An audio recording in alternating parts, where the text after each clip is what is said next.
Sir धर्म क्या है? धर्मो धारयते प्रजा, जिससे हम एक दूसरे के निकट आएं वही धर्म है। अध्यात्म क्या है? अध्यात्म वह है जिससे हम ईश्वर से जुड़ जाएं।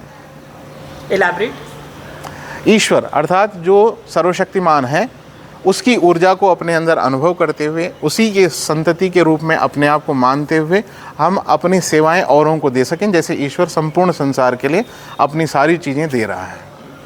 आपके हिसाब से, आपके शब्दों में सनातन संस्कृति क्या है? सनातन वह है जो सदैव रहा है और रहेगा, और वह जो वेदों की ओर ले जाता है, जो ईश्वर की ओर हमें अग्रसर करता है, मुक्ति के मार्ग की ओर ले जाता है।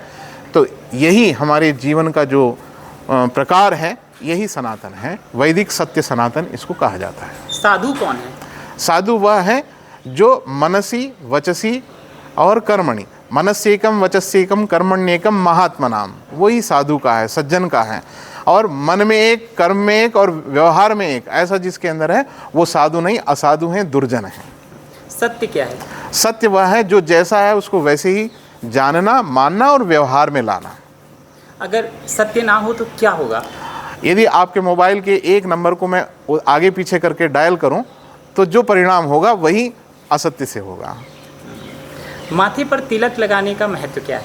देखिए, माथे पे तिलक लगाने का संकेत है कि मैं इस परंपरा को मानने वाला हूं, और जिस पदार्थ को हम तिलक के रूप में प्रयोग करते हैं वह पदार्थ भी महत्वपूर्ण है और वह स्थान भी महत्वपूर्ण है। अर्थात जो तृतीय नेत्र कहलाता है, ज्ञान का नेत्र कह देता है, जिसको आज्ञा चक्र कहते हैं, उसके जागरण के लिए, अपने आप को आदेशित करने की प्रवृत्ति लाने के लिए हम प्रतिदिन तिलक करते हैं।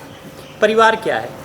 परिवार वह है जहाँ पे स्नेह के बंधन में अपने आप को सर्वस्व अर्पित कर दें। जैसे दशरथ महाराज के परिवार में राम, भरत, शत्रुघ्न और लक्ष्मण जी का जीवन है, वो परिवार है।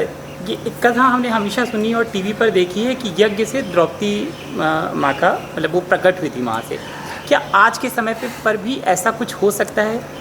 देखिए, यज्ञ के अग्नि से नहीं प्रकट होती हैं, यज्ञ के माध्यम से। अर्थात पुत्र कामेष्टि एक यज्ञ होता था जिसमें आयुर्वेद के विशेषज्ञ ऋषि मुनि लोग आ करके यज्ञों को कराते थे और उन दिव्य औषधियों को यज्ञ के माध्यम से प्रसाद रूप में यजमान को देते थे, और उस प्रसाद के सेवन से उनको संतति प्राप्त होती थी।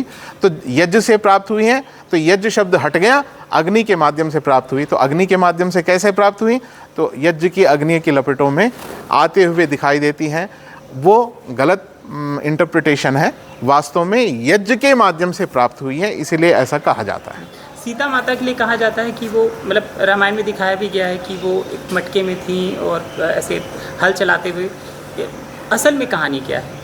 देखिए, जो सृष्टि विरुद्ध बातें हैं उनको नहीं मानना चाहिए। वास्तव में ये माना जाए कि संभव है उनकी माताजी का शुभ नाम जिस तरह का होगा वो धरणी या भूमिसुता कहा जाता है, तो वास्तव में भूमिसुता शब्द से हमें ऐसा लगता है, किंतु हम सभी भूमिपुत्र और भूमिपुत्रियां हैं। बिना भूमि के हम भी नहीं हो सकते हैं। मूल तो भूमि ही है हमारे उत्पत्ति का, इसीलिए उनके साथ रूढ़ हो गया है। फिर अंत में ये भी कहा गया कि जब वो धरती पे समा गई, उसका सत्य क्या है? आप सब भी, हम सब भी जो हैं इसी धरती में समाते हैं। ऐसा नहीं होता है कि हम कहीं और चले जाते हैं। कहानी के रूप में जब समझाया जाता है, बताया जाता है, तो वो चीज़ें कुछ अलग दिखने लगती हैं, अलग होने लगती हैं, और उनको विजुअल दृष्टि से दिखाते हैं तो फिर कुछ और हो जाती हैं। तो बोलने में और दिखाने में बहुत अंतर आ जाता है। इसीलिए ऋषि दयानंद कहते हैं उन सब बातों का निराकरण कर दो, उन सब बातों को छोड़ दो मानना जो सृष्टि के विरुद्ध है। यदि पहले होती थी तो आज भी होनी चाहिए। ऐसे जो नहीं हो रहे हैं इसका मतलब है कि सृष्टि के विरुद्ध की बात संभव ही नहीं है। महामृत्युंजय मंत्र का महत्व और उसकी महिमा। देखिए, महामृत्युंजय मृत्यु है और इसको कहा गया महामृत्यु, और उसका भी विजय करें। अर्थात हर स्थिति में अपने आप को विजय करने का ढंग जो है एक ही तरह का हो सकता है कि अपने जीवन को सफल कर लें हम।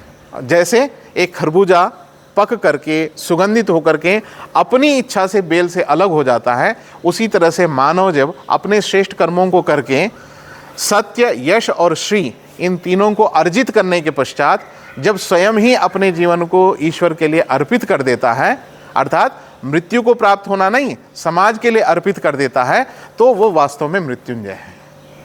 Thank you so much.